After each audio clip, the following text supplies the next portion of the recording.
بسم اللہ الرحمن الرحیم۔ پروگرام حقیقت کے ساتھ میں ہوں ندیم آکاش، آپ دیکھ رہے ہیں سحر نیوز۔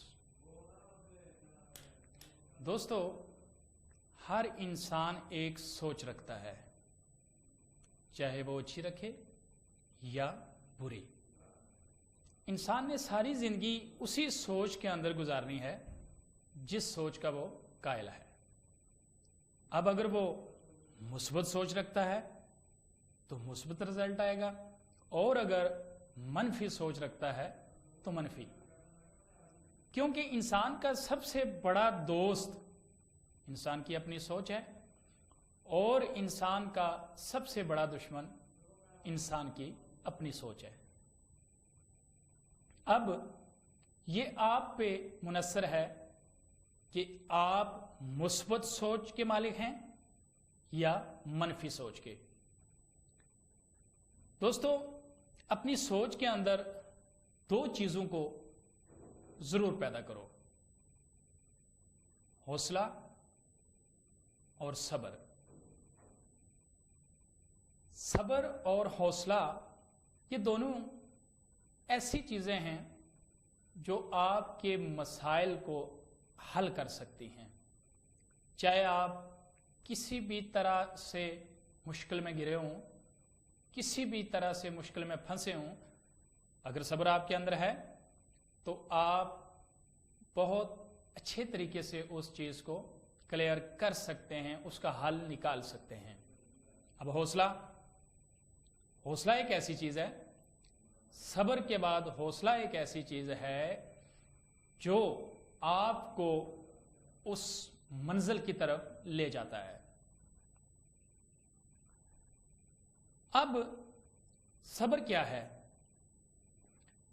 اگر آپ پر کوئی مشکل آ جاتی ہے تو آپ کے پاس اس مشکل سے لڑنے کے لیے وسائل درکار نہیں، تو وہاں آپ کا صبر ہی ہے جو آپ کو بچا سکتا ہے۔ اگر صبر نہ ہوگا تو آپ کوئی نہ کوئی غلط کام کر بیٹھیں گے، یعنی کوئی غلط فیصلہ، کیونکہ صبر آپ کو سیدھی طرف لے کے جاتا ہے، اور بے صبری آپ کے لیے ذلت کا باعث بنتی ہے۔ صبر کرنے سے آپ کوئی نہ کوئی راستہ نکال لیں گے، اور بے صبری سے آپ زیادہ مشکل کی طرف چلے جائیں گے۔ اب آگے بات حوصلے کی۔ حوصلہ کیا ہے؟ حوصلہ آپ کو اس طرف لے کے جاتا ہے جو صبر میں آپ نے سیکھا، اور حوصلہ آپ کو اس منزل کی طرف بھی لے کے جاتا ہے جو صبر میں آپ نے سوچا، صبر کر کے آپ نے سیکھا، اور اس کی طرف حوصلہ آپ کو لے کے جاتا ہے۔ صبر ایک گاڑی نما چیز ہے، جس طرح صبر ایک گاڑی ہو گئی اور حوصلہ اس میں پیٹرول کی مانند ہے۔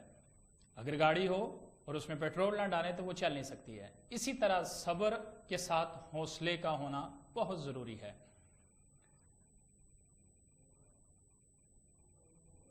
دوستو، انسان کو ہر طرح کی مشکلات کا سامنا کرنا پڑتا ہے، اور ہر انسان کسی نہ کسی طریقے سے پھنسا ہوا ہے۔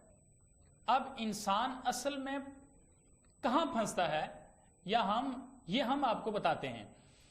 انسان جو اصل میں قید ہے وہ اپنی سوچ کے اندر قید ہے۔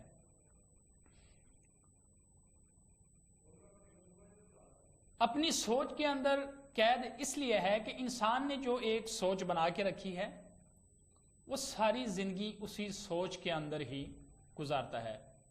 چاہے کوئی بھی کسی طریقے سے اس نے اپنا ایک سوچ بنا لی، اب اس نے اس سوچ کے اوپر ہی چلنا ہے۔ وہ غلط سوچ رہا ہے تب بھی اس کے اوپر ہی چلے گا، اچھا سوچ رہا ہے تب بھی اسی کے اوپر چلے گا، کیونکہ انسان کو کوئی بھی قید نہیں کر سکتا ہے۔ اگر اس کو کوئی قید کرنے والی چیز ہے تو وہ اس کی اپنی سوچ ہے۔ ہر انسان اپنی سوچ میں ہی قید ہے۔ غلط اس نے کرنا ہے یا صحیح کرنا ہے، لیکن اس کی سوچ اس کو کنٹرول کر کے رکھتی ہے کہ آپ نے یہ نہیں کرنا ہے، یہ کرنا ہے، یہ نہیں کرنا ہے، یہ کرنا ہے۔ لہٰذا اپنی سوچ کو مثبت بنانے کی کوشش کریں۔ اگر آپ کی سوچ مثبت ہوگی تو یقیناً آپ کے لیے بہتر رہے گی، آپ زندگی میں بھی بہترین طریقے سے اپنے فرائض انجام دیتے رہیں گے۔ اپنی سوچ وسیع رکھو اور کوشش کرو کہ اپنی سوچ اسلام کے اصولوں کے عین مطابق رکھو، کیونکہ آقا علیہ السلام کی زندگی ہمارے لیے بہترین نمونہ ہے، اور ہمارے لیے سب سے پہلے اسلام، کیونکہ ہماری بنیاد بھی اسلام ہے۔ سوچ بدلو، زندگی بدلو۔ پروگرام حقیقت میں مجھے دیجیے اجازت۔ اللہ حافظ۔